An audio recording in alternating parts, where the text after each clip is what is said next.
Bonsoir mesdames et messieurs, c'est le moment de parler sport sur Canal Algérie avec le 27e numéro de votre émission 52 minutes chrono. Aujourd'hui, bien évidemment, on reviendra sur le premier sacre, le premier de l'histoire du club de l'Olympique El-Oued, de sacre de champion d'Algérie aux dépens de l'équipe du handball club d'El Biar. Le Mouloudia d'Alger et El Behia d'Oran qui domine le national par équipe de judo à Tipaza. Il y aura également des nouvelles de notre champion olympique Kylian Moore qui, après avoir quitté son club d'origine, elle a changé de club et elle s'apprête à aborder d'autres compétitions internationales importantes, notamment les étapes de Coupe du Monde, tout cela avec toute l'équipe de 52 chrono. Et pour ce 27e numéro, nous avons le plaisir de recevoir sur ce plateau, et c'est une première pour lui, la participation à l'émission 52 chrono, l'actuel président de la Fédération algérienne de handball, M. Mourad Boussebt, ex-star de l'équipe nationale lors des années 90. Il nous fait le plaisir d'être parmi nous. C'est Mourad, bonsoir et bienvenue. Bonsoir et merci pour l'invitation. Marhaba bik. Aujourd'hui, vous serez accompagné de spécialistes en la matière. On va commencer par Wahiba Belhawa, qui a bourlingué plusieurs années sur les terrains de handball. Et c'est sans surprise que vous êtes avec nous aujourd'hui sur le plateau. Bonsoir Wahiba. Bonsoir Mokhtar, bonsoir Mourad aussi. Bon, ça fait peut-être 40 ans qu'on se connaît déjà, sur le terrain surtout. Donc il était un excellent gardien de but de l'équipe nationale du club du DNC. Et on se rappelle, oui. On se rappelle beaucoup des sacres et surtout des bons moments passés avec l'équipe nationale, avec son club. Et c'est pour ça qu'on vous a invité en tant que spécialiste handball à la télévision algérienne. Notre consultant en maison, Badardine Belhadjouja, chaque lundi présent pour donner ses précieuses analyses. Badra, bonsoir. Bonsoir Mokhtar, eh bien, je suis heureux de retrouver l'émission et puis cette belle équipe. Oui. Eh ben, notre émission, notre voix et notre présence est au service des téléspectateurs. Voilà, donc le décor est planté. Première question à notre invité, Monsieur Mourad Boussebt. Donc vous êtes président de la Fédération algérienne depuis quelques mois déjà. Après plusieurs années, plus de 15 années passées dans les pays du Golfe, cette fois-ci, vous êtes venu avec l'objectif tout simplement de rehausser le niveau de la petite balle qui a perdu un petit peu de son lustre ces dernières années après les 7 titres africains qu'elle avait remportés jusqu'à 2014. Oui, bonsoir. C'est vrai que ça fait un moment que le handball algérien disons qu'il est en dessous de la moyenne. Il y a eu quelques perturbations dans le championnat, avec un championnat qui est passé à plusieurs clubs, avec des départs de beaucoup de techniciens à l'étranger, et aussi avec une déperdition de beaucoup de joueurs, jeunes joueurs, qui n'ont pas, si on veut, ils n'ont pas fait une formation adéquate pour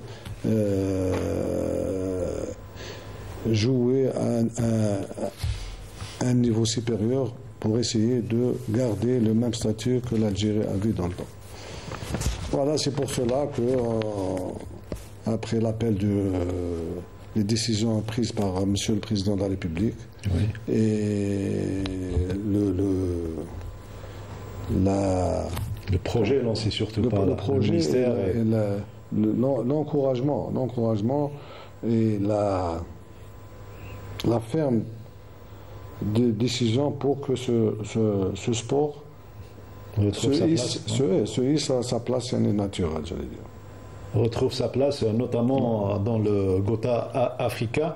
Et certainement, vous êtes venu avec une feuille de route, c'est bien cela? Oui, c'est clair. On est venu avec un projet. Dans un premier temps, on va commencer par déjà professionnaliser l'administration, qu'on a trouvé quand même dans un état quand même qui laisse à désirer. Et sur le plan technique, on va essayer de travailler avec les U21 et les U19. On a placé 2 entraîneurs chevronnés pour essayer de faire un ratissage pour avoir une idée sur l'ensemble ou l'état des lieux de joueurs, et essayer de dégager quelques jeunes, 8, 10, je ne sais pas maintenant, on a 2 championnats du monde, et à partir de là, on va dégager un groupe qu'on va le rajouter aux joueurs seniors et faire un projet sur plusieurs années pour essayer de retrouver, parce que le déficit il est très très important. Oui, Mabel Hawa qui a pratiquement vécu pratiquement ces 30 dernières années, elle a vu défiler les présidents de la fédération et les différentes politiques. Souvent, on a eu des présidents de fédération qui disaient nous n'avons pas l'appui, le soutien et l'accompagnement. Cette fois-ci, Inch'Allah, c'est pas le cas avec M. Morad Bousebt. Inch'Allah, avec la... Inch'Allah, bien évidemment. Inch'Allah, bien sûr, avec la décision. Avec la décision de l'État de reprendre en main cette discipline qui a tant donné pour l'Algérie et qui est considérée comme le deuxième sport après le football. Donc reprendre. Et sur le plan résultat, c'est le premier. C'est le premier, oui, sur le plan résultat. Mais sur le plan populaire, c'est le football. C'est un peu partout. Tout le monde le sait, oui. Donc c'est un peu une relance de cette discipline sur le plan national.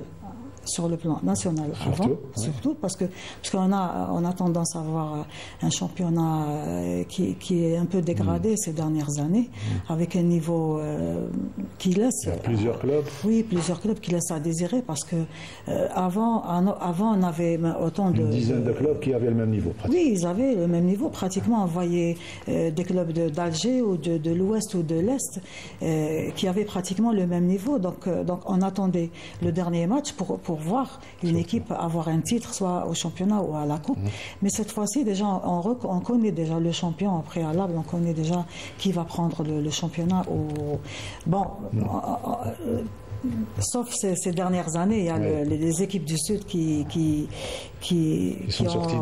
ont peut-être, disons, qui ont changé un peu la donne ces dernières années. Mais le championnat avec plusieurs clubs, avec 18 clubs, on ne peut pas avoir un championnat avec un niveau. Si on considère, parce que les clubs, ils alimentent les équipes nationales, et pour avoir une bonne équipe nationale, c'est le miroir de surtout. Donc, si on opte pour une bonne équipe nationale, donc le championnat, il faut avoir un niveau, avoir une équipe avec 10 ou 12 équipes maximum pour avoir un bon championnat. Un bon championnat surtout. Vous parlez de résultats, vous parlez de technique, c'est l'avis journalistique par rapport à votre vécu, mais notre consultant Badro préfère commencer par l'utilité d'avoir une bonne feuille de route pour un président de fédération, avant de parler moyens et accompagnement. Certes, mais bon, il faudrait peut-être notifier que Monsieur le Président ici présent avec nous est nouvellement élu, il faut le dire, nouvellement élu, mais il a hérité quand même d'une situation alarmante. Il faut appuyer ce qu'on vient de dire là, une situation alarmante depuis plusieurs années. Et pour remonter un peu à la surface et rehausser le niveau du handball algérien, je dirais que pauvre, entre guillemets, pauvre président, il a du pain sur la planche. Et du pain sur la planche, pourquoi? Un championnat qui a duré pendant plusieurs années avec 26 équipes, il faut le rappeler. Le volet financier pour les clubs, parce que quelle est la cellule de développement d'une discipline? C'est le club, vous voyez. Donc, et les clubs ont souffert pendant plusieurs années de ce volet financier. Rajoutant à cela l'infrastructure. Écoutez, on a vécu pendant des années, vous et moi, on a vu des matchs qui ont été annulés, on a vu des reports, etc. Tout simplement parce que nos salles sont vétustes. Il faut le dire. Maintenant, ce n'est pas à Monsieur le Président de tracer une politique. Lui, il vient avec une feuille de route, avec des mécanismes qui répondent à une politique sportive.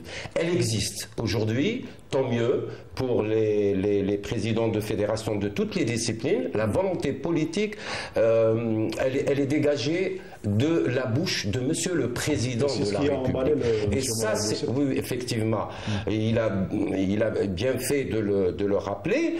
Donc c'est un bon point. Maintenant, reste aux structures, c'est-à-dire qu'à commencer par le ministère, de tracer une stratégie. Par la suite, viennent les présidents président pour qu'il puisse élaborer une feuille de route ou bien un plan d'action, comme on l'appelle dans le passé, un plan d'action qui répond à cette stratégie ministérielle. Moi, je voudrais quand même poser une question à notre ami. Dans ce gouffre, dans cette situation héritée par Monsieur le Président, quelle est la priorité du plan d'action de notre président nouvellement élu? Oui, bon, la priorité, c'est déjà mettre en place, comme vous venez de dire, un plan d'action. Donc le plan d'action, il existe.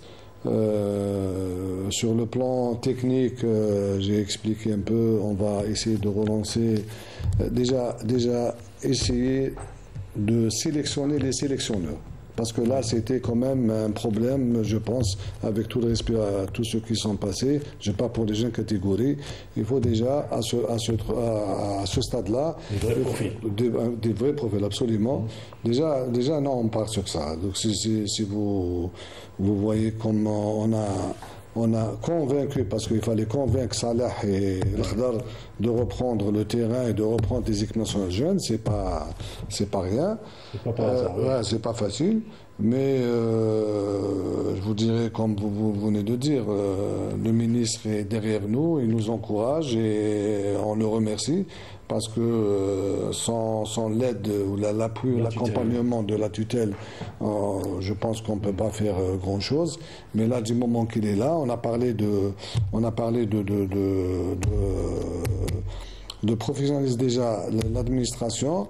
Et sur le plan technique, tactique, c'est sur le plan technique ou le sportif carrément, nous on commence généralement, il y a les U15 et U15, U17, c'est des projets d'un mandat olympique pour qu'ils soient à U21. U21, on pense que si on fait 4 ans de travail, 6 ans de travail, là, c'est 6 ans de travail, pas 6 ans participer à des compétitions. Je pense que c'est passé aux saisons précédentes. Mais là, il va y avoir un travail sur 6 ans, sur 4 ans pour les U17, pour les U15. Inch'Allah, d'ici là, avec un volume d'horaire important, je pense que le handball reprendra sa place. Le moyen terme avant de penser au long terme. Vous venez d'étaler un petit peu dans cette introduction, un petit peu les grands axes de votre projet avec la fédération. En matière d'actualité, il y a eu cette finale de Coupe d'Algérie entre El Oued et El Biar, une finale inédite, historique pour les deux clubs. S'il y a eu un titre pour El Biar et El Oued a eu le dernier mot dans cette finale. Comment vous avez vécu cette finale et l'ambiance surtout retrouvée à la Salle Hacha? Oui, il y avait une bonne ambiance. C'est vrai que c'était une finale. Bon, je pense sur le plan technique, je pense qu'ils étaient un peu contractés, les deux, très, très crispés pendant ce moment, parce que si on voit le score 17-16, quand même, c'est un score d'une mi-temps. Mais vu l'importance du match, je pense qu'il y a des joueurs qui étaient très, très crispés.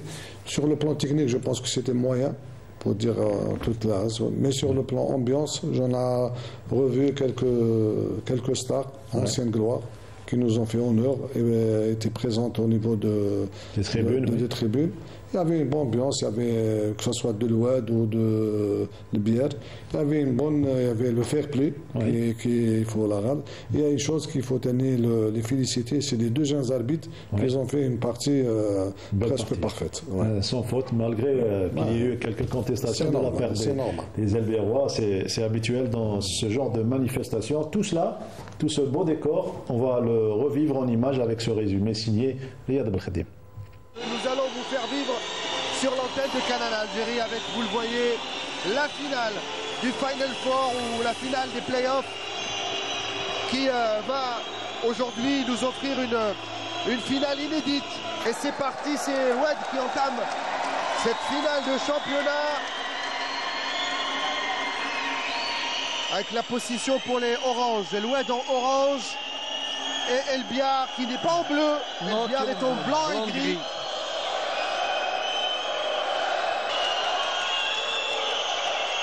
Ballon pour l'Oued pour essayer d'ouvrir le score et voilà, c'est fait. Et c'est le premier but pour l'Oued.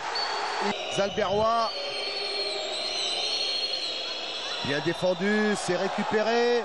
Attention au contre. Tout seul. Tout seul, il va aller ajuster le gardien. Et ça fait 5-3. Oui, c'est oui, la oui. première partie, la partie Super. super. Le tir de Belkous. Lossef qui va aller en position de pivot. Bendaas, le tir de Bendaas et l'égalisation. Bendaas qui va tenter le tir. En plein Lucas, celle-là elle est superbe. Oh le bras. Quel bras. Bendaas, quand il est à partir du point de pénalty, c'est son tir croisé. Imparable, tir croisé, la lucarne. Quel sauvetage important. Il reste 1 minute. 1 minute. Et une possession normalement, si c'est bien géré. L'avantage sera pour Elbia. Alors je rectifie encore une fois. Et cette fois-ci, c'est le numéro 7 qui marque.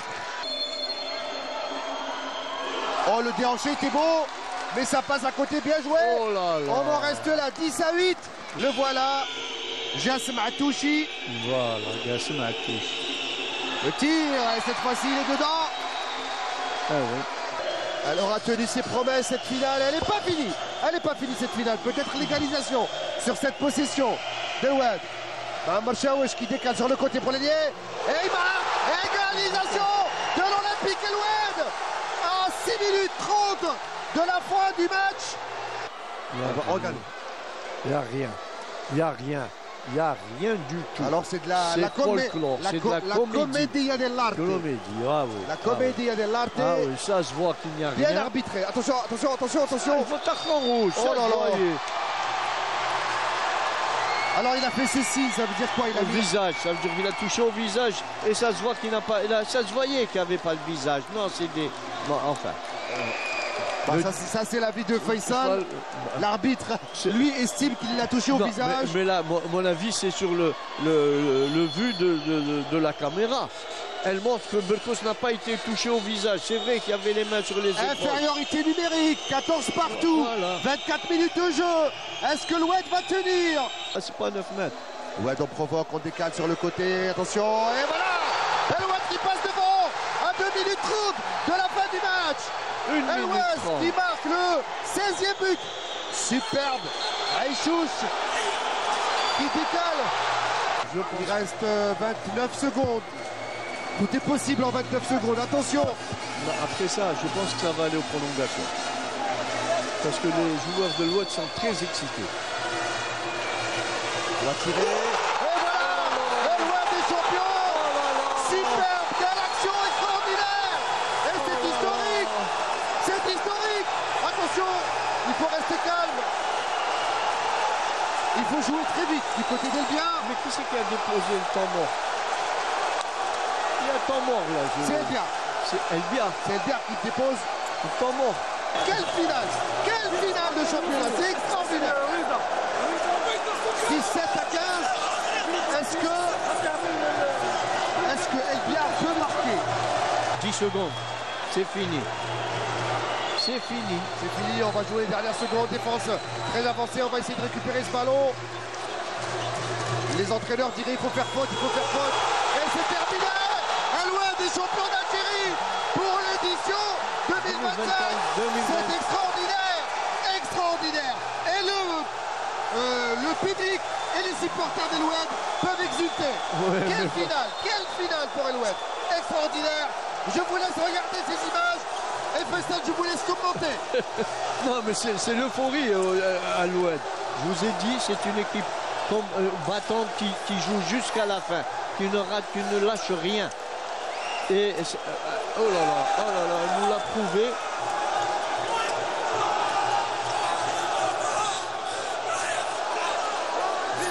Exceptionnelle et impressionnante, surtout cette équipe d'El-Oued qui a renversé la situation à Bab El-Hawa. Vous étiez à la salle Harsha, une folle ambiance et surtout, est-ce qu'on peut parler de bon coaching d'un côté, mauvais coaching de l'autre, ou bien c'était surtout les joueurs qui s'étaient surpassés pour réagir au bon moment, les 2 dernières minutes? Il y avait une bonne volonté de la part des joueurs de l'Oued qui ont tenu jusqu'à la fin. Ouais. Malgré la suspension de Ayoub Hamdi, le numéro 24, qui est sorti avec un carton rouge. Oui. Et malgré cela, ils ont bien tenu, ils ont cru en leur chance. Et il y a un moment donné, l'équipe d'Elbière, elle a un peu lâché après avoir eu un écart de 3 buts. On a crié victoire avant la fin du match. Je pense qu'ils ont cru à un moment qu'ils allaient avoir le match excès avant. De confiance, oui. Oui, peut-être un excès de confiance. Mais je pense que l'Oued, ils avaient vraiment cru. Hein. Ils avaient cette volonté d'avoir le... Voilà le comportement des deux gardiens dans cette finale, puisque c'était un match défensif. Oui, je pense qu'ils ont fait une belle partie, les deux gardiens. Bon, il y a des fautes, c'est clair. Mais comme elle a dit Wahiba, c'est les gens du Loued, les joueurs du Loued, ou le Loued, je pense qu'il y avait toute une ville, toute une oula derrière et ils méritaient cette victoire. À votre époque, il n'y avait même pas de handball dans cette région. Oui, mais à un niveau, deuxième palier. Deuxième, troisième palier. Mais c'est ça, une finale se joue sur des détails, c'est des petits détails. Et le WAD, ils ont pu profiter de quelques fautes qui ont fait la différence. Qui ont fait la différence de cette rencontre, dans cette rencontre plutôt. Boudreau, vos impressions sur cette finale et surtout sur le retour en force de... Écoutez, devant un président de cette fédération et devant Wahiba, je ne peux donner un avis technique. Mais par contre, ce qui m'a plu, c'est cette ambiance, cette bonne organisation de ce match. Vous savez, la bonne organisation d'une finale dans une coupe ou bien dans un championnat, etc. La belle organisation, ça ne peut qu'aider la discipline, ça ne peut que booster les joueurs, ça ne peut que aller vers l'avant pour mieux jouer. Et oui, voilà, donc c'est la seule remarque, la belle remarque que j'ai vue sur les images. Je ne pourrais pas, devant ces ténors, donner un avis technique. Est-ce qu'on peut dire que nous sommes on peut s'enorgueillir et se dire que nous sommes une nation de handball, malgré les aléas de ces dernières années? Moi, je pense qu'on peut revenir facilement, hein, parce qu'on est une nation de handball et on aime bien cette discipline. Même, je pense que aussi l'organisation au niveau de la salle était... Moi, je pense qu'il faut féliciter aussi la fédération et les directeurs de la salle, Harsha, M. Sofiane Makhzoum, qui ont mis tous les moyens. Ils ont planté le décor et c'était rapide.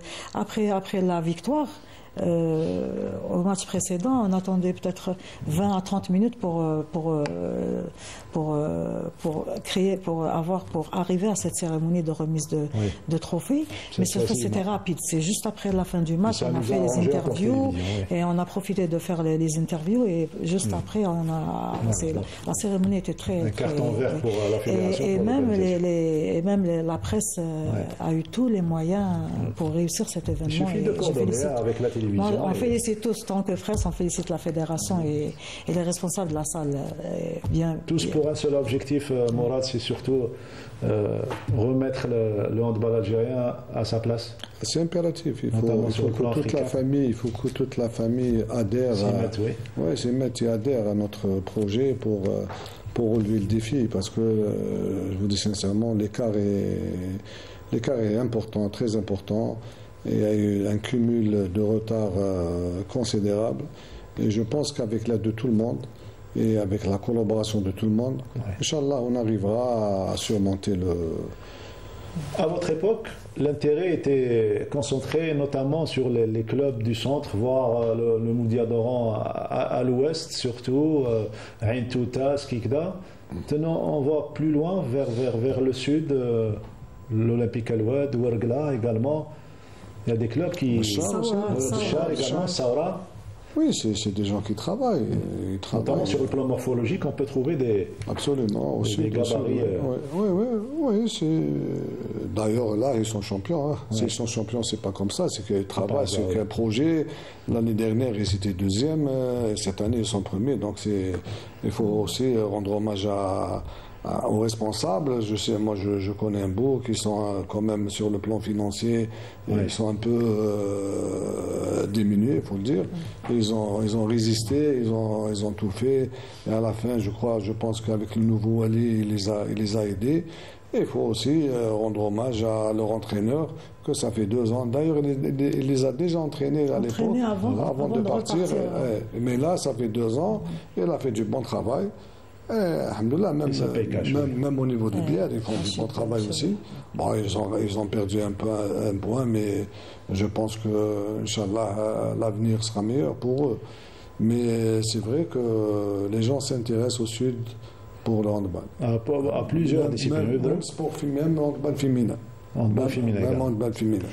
Oui, moi je me détache un peu concernant tous les sports. Je me détache de la philosophie de dire qu'on a des pôles de développement bien définis.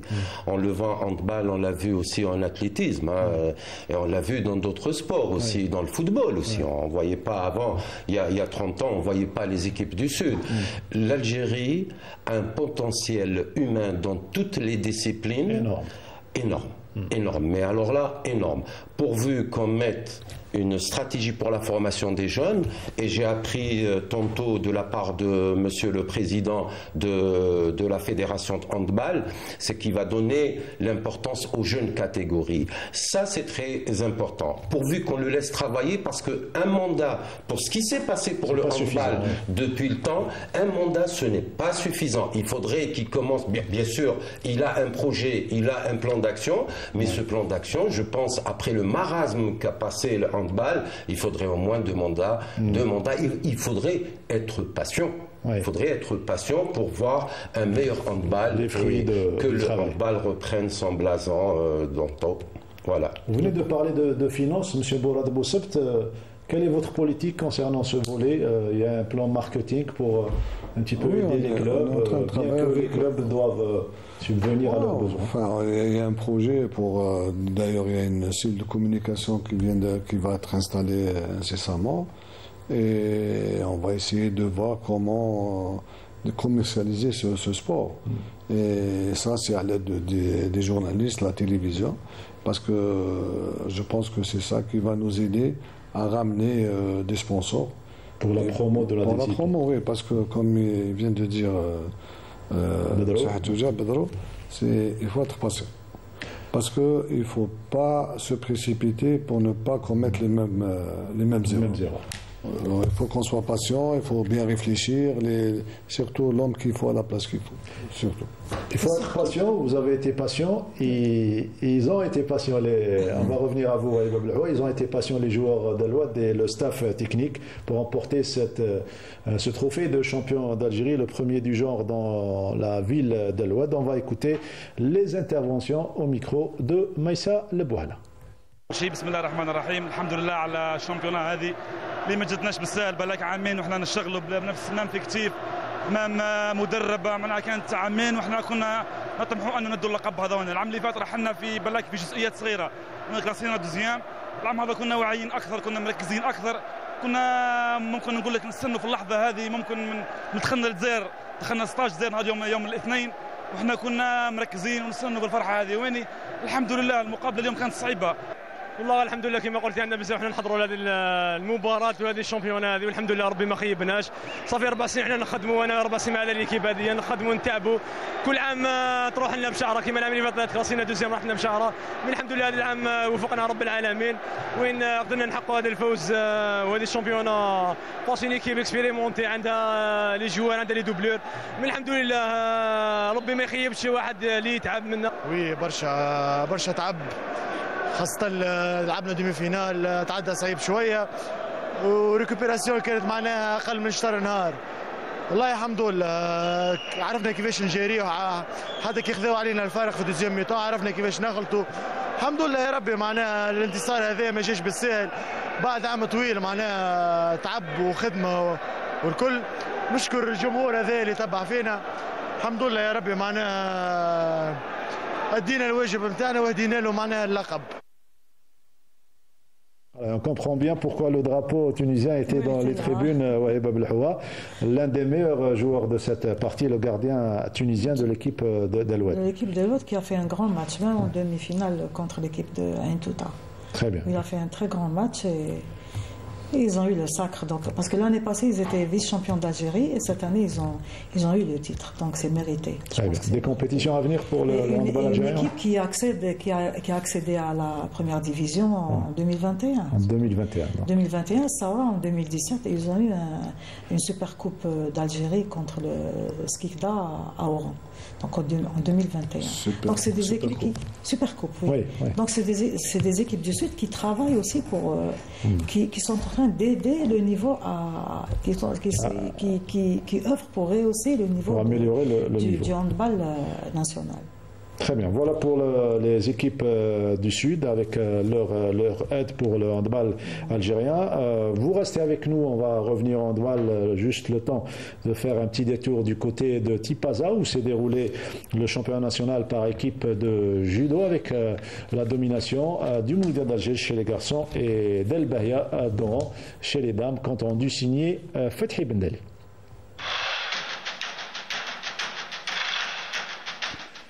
C'est l'un des rendez-vous majeurs de la saison nationale. Le championnat d'Algérie de judo par équipe a tenu toutes ses promesses. Chez les messieurs comme chez les dames, le spectacle était au rendez-vous. Chez les hommes, ils étaient 9 clubs engagés dans une compétition relevée.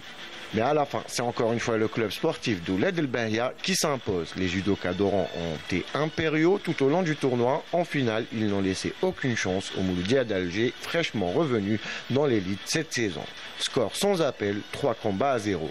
Kais Moudatar, Driss Messoud et Ben Azouk Ariles ont tous remporté leur duel, offrant au club son 3e titre consécutif. Le parcours des champions a été sans faute, victoire en quart face au Wydad Belediet Mefter, puis en demi-finale contre l'USM Alger. De son côté, le Mouloudia d'Alger n'a pas démérité. Le club algérois a éliminé l'association olympique de Mansoura, Constantine, puis le judo club d'Al-Harrach, finaliste malheureux de la dernière édition. Salam alaikum, معكم مصارع إدريس مسعود رضوان وزن أقل من 73 كيلوغرام.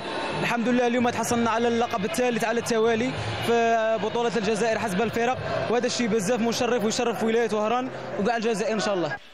Un retour remarqué pour un club historique. Chez les dames également, elles étaient 5 formations en lice. Et cette fois, le trophée revient au Mouloudia d'Alger. Une finale accrochée face à la dynamique sportive de Babarsen, tenant du titre. Score final, 3 combats à 2. Et c'est Marwa Mamari qui a offert la victoire aux siennes en remportant le 5e et dernier combat décisif. Comme vous pouvez voir, j'ai pu me remporter la coupe et la médaille d'or pour mon équipe. Je reste à féliciter toute l'équipe qui a bien travaillé et a tout donné pour cette réussite. Et aussi, merci pour toute l'équipe, comme les entraîneurs, les staffs techniques, médicaux aussi. Et on n'oublie pas le président de cette équipe, M. Atman. Je le félicite pour cette réussite.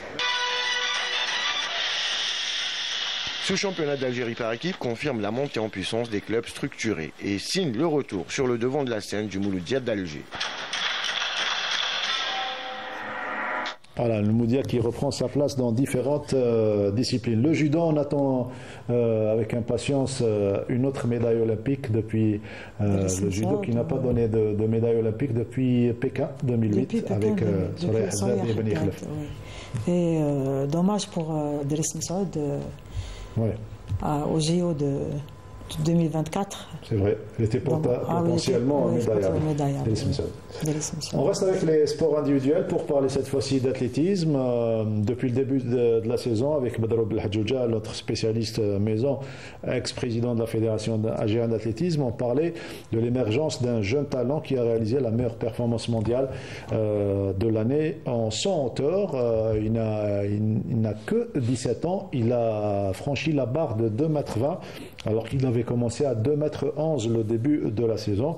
Il est l'un des meilleurs, pour ne pas dire le meilleur mondial dans cette spécialité. Record d'Algérie chez les cadets et chez les juniors. Et ça fait de cela une semaine. Il y a une rumeur qui circule, qui dit que le jeune Younes Ayashi se trouve au Qatar avec son papa.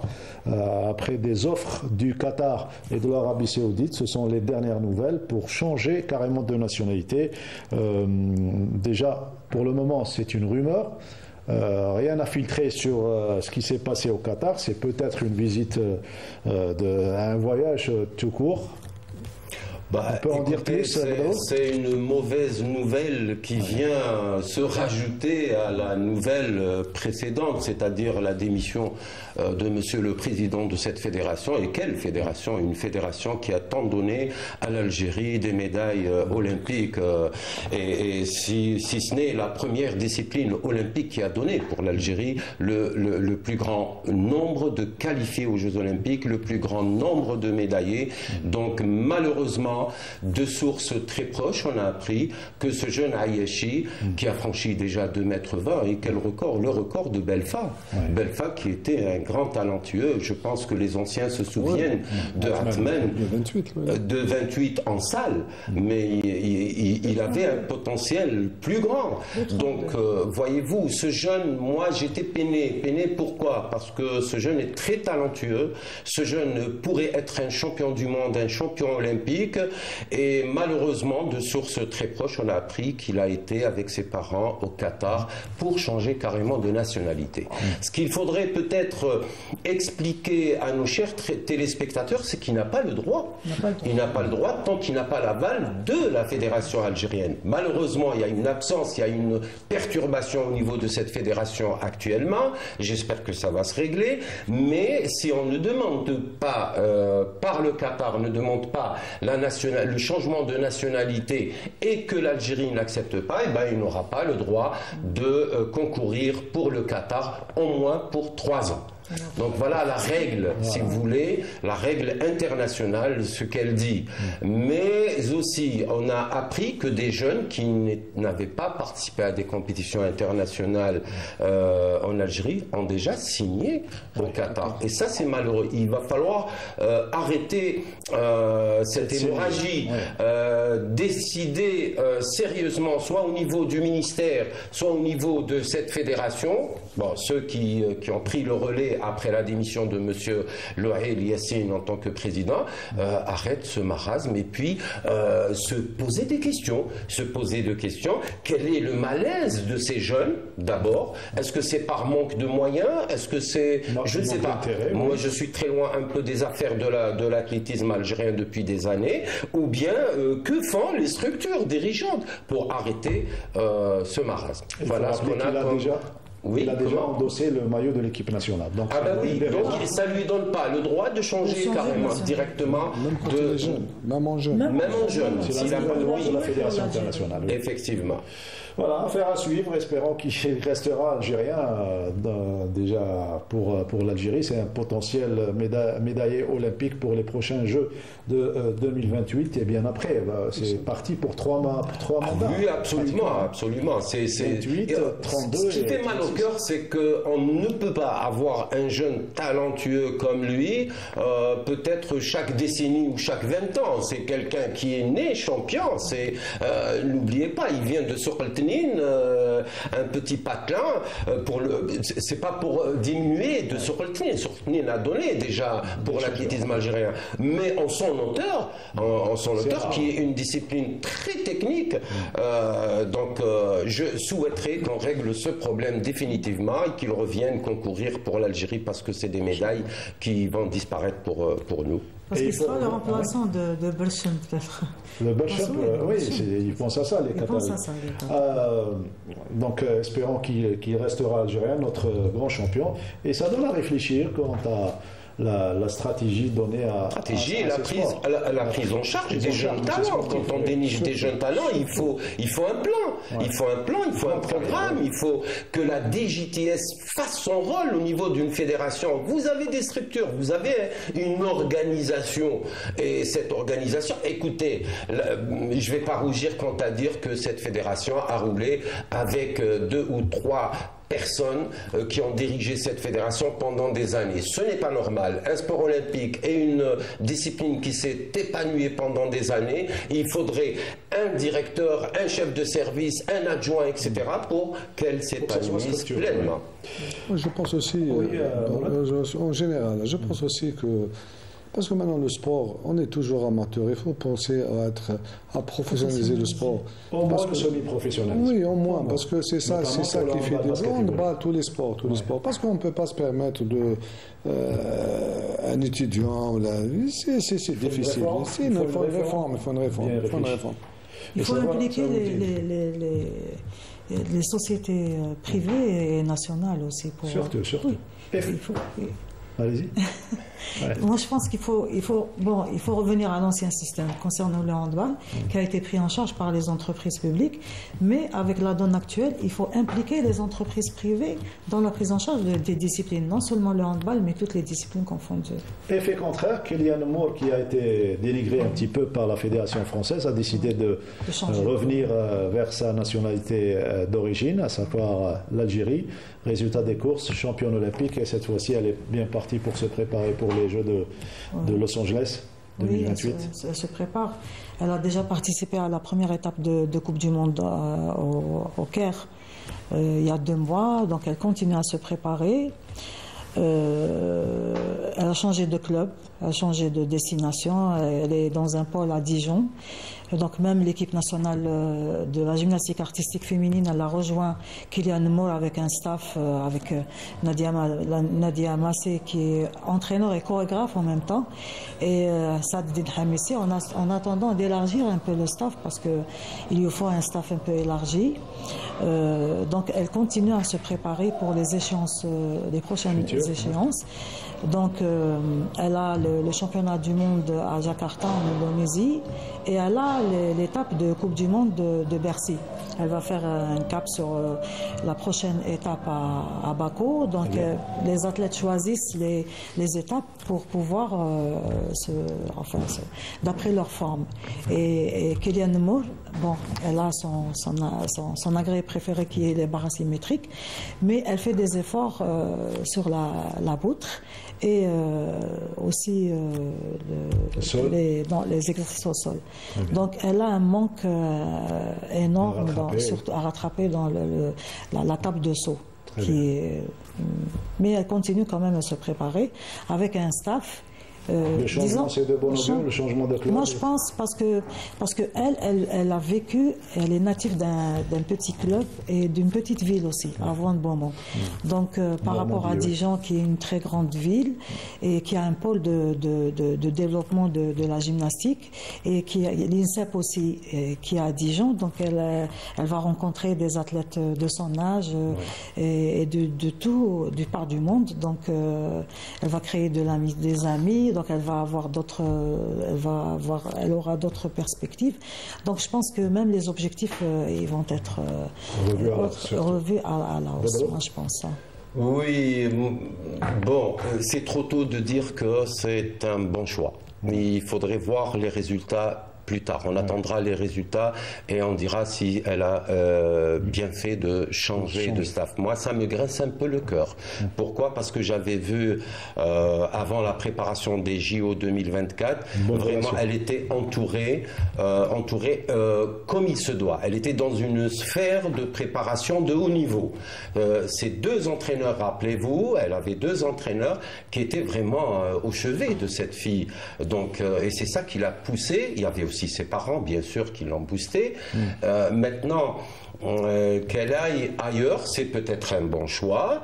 Je réitère, ça me graisse un peu le cœur parce que parfois on se trompe sur le plan méthodologique. Son entraîneur, c'est une femme, une nouvelle qui l'a prise en charge. Elle est beaucoup plus portée sur la poutre et sur le sol. Ça, donc, et elle, son point fort, c'est les barres asymétriques. Donc, attendant pour dire que la fille a bien choisi ou non. Du moins, c'est mon avis. Le contrat des entraîneurs, il a été le nouveau staff, après les Jeux Olympiques 2024. Donc, elle n'avait plus d'entraîneur. par la suite. Hein. On avait payer les entraîneurs et tout ça. Voilà, dans le club. Donc, problème de financement. Elle a changé et avec aussi l'accompagnement de l'État algérien qui met tous les moyens pour accompagner cet athlète pour réaliser d'autres objectifs. Donc moi je pense Pedro, que le staff il va pas s'arrêter à Nadia Massi ou Saadine Hannissi. Il va être élargi. Il va être, parce qu'elle est entraîneur et chorégraphe en même temps. Donc je pense qu'il va être élargi. D'autres spécialistes, spécialistes sur les barres asymétriques et sur les autres engins. Vous êtes d'accord qu'il faut attendre pour. Oui, il faut attendre, mais moi je pense qu'il faut élargir le staff et avoir tout le staff. C'est-à-dire préparateur physique, technique, kiné, entraîneur spécialiste, barre, chorégraphe, parce que la préparation sur les barres et sur la poutre, sur le sol diffère. Donc il y a le côté artistique, il y a le côté technique. C'est tout un staff, c'est un staff. Et comme en handball, si on parle aussi d'un sport collectif, il y a l'équipe d'Elbiar qui est un modèle aussi dans le matière de prise en charge et qui a toutes les catégories pratiquement présentes sur les finales en filles et en garçons, et qui a tout le staff, il est vraiment élargi et il a tout, il est vraiment varié. Donc moi je pense que c'est un modèle à suivre, et pas uniquement. Ils ont perdu la finale du championnat d'Algérie. Ils sont toujours, je pense, ils concourent aussi pour. Oui. Juste pour revenir et rebondir sur le cas Kailian Mour, il faut le rappeler, c'est un cadeau pour l'Algérie. Hein. Ce n'est pas le fruit d'une stratégie ministérielle ou d'une fédération, un plan d'action. Elle a changé parce qu'elle avait des problèmes. Donc, mais le plus important, il ne faudrait pas attendre ces cas-là. Il faudrait quand même penser dans chaque fédération. Il faut qu'il y ait l'effet d'entraînement. Absolument. Il faut avoir notre fruit, le travail de notre c'est-à-dire le fruit de notre travail, de notre stratégie, de notre feuille de route à tous les niveaux, ministériel, fédération, club et ligue. C'est ça le plus important. Pourquoi? On disait tantôt que l'Algérie, tu vas dans n'importe quel coin d'Algérie, c'est un pôle de développement. Pour moi, et dans plusieurs disciplines. Écoutez, quand on parle du handball, il n'y a pas photo. Le handball, il draine des foules en Algérie. Dans les années 80 et dans les années 90, quand même, quand on parlait à un jeune dans un quartier, après le football, il aimait le handball. Il suivait, il connaissait les noms des anciens handballeurs, etc. Jusqu'à aujourd'hui. Donc c'est pour cela que je dis toujours, il faudrait qu'il y ait des hommes. Il faudrait qu'il y ait des hommes à tous les niveaux, pas à une seule structure. Ce n'est pas Monsieur le Président aujourd'hui qui va faire de la formation au niveau des clubs. Il ne va pas faire le travail des clubs. C'est pas Monsieur Tebboune, président de la République, qui est là, qui nous montre, qui a une volonté politique, qui va tracer une stratégie. C'est au ministère, c'est au ministre de réunir ces structures, etc., pourvu qu'on ait des hommes qui ont des idées et qui ont des solutions aux problèmes posés. Voilà, c'est bien résumé. On va écouter Kailian Mour parler des prochaines échéances, prochaines surtout compétitions à venir pour elle dans cette spécialité, la gymnastique.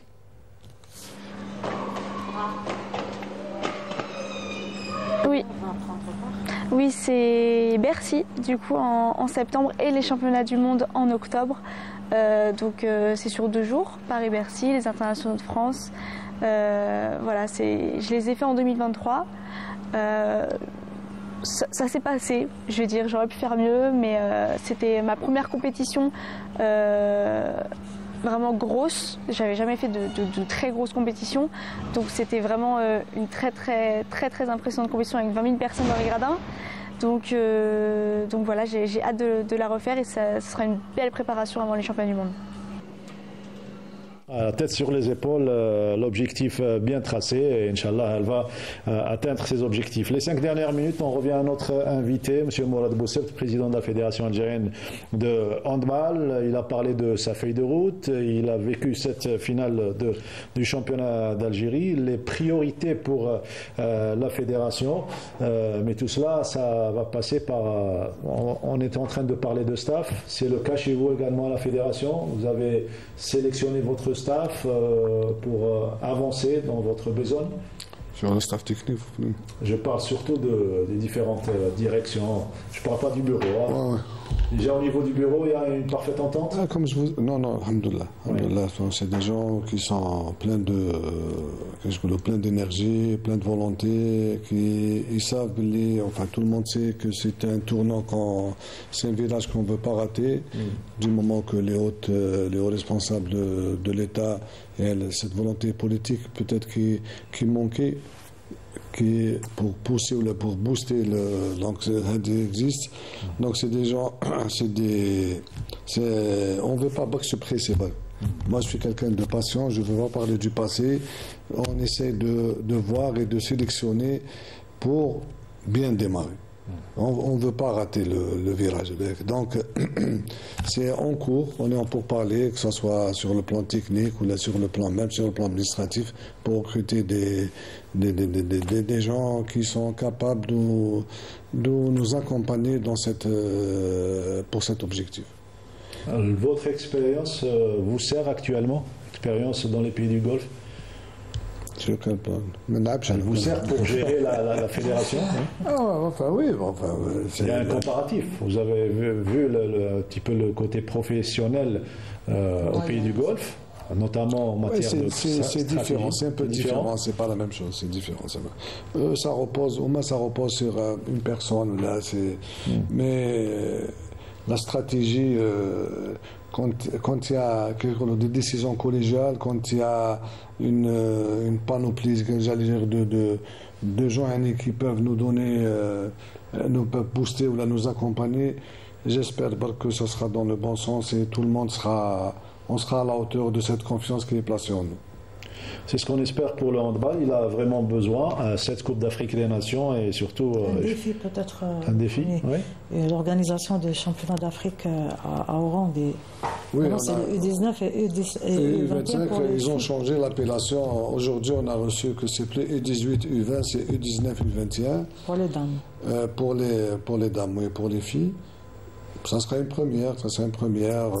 Même chez les filles, il doit y avoir un plan qui va être... Pour relancer l'équipe nationale féminine, oui, bien sûr. Enfin, on va essayer depuis des années. Pour moi, les gens je m'excuse auprès des gens, les anciens, ou les techniciens, qu'ils ont pris ces équipes nationales.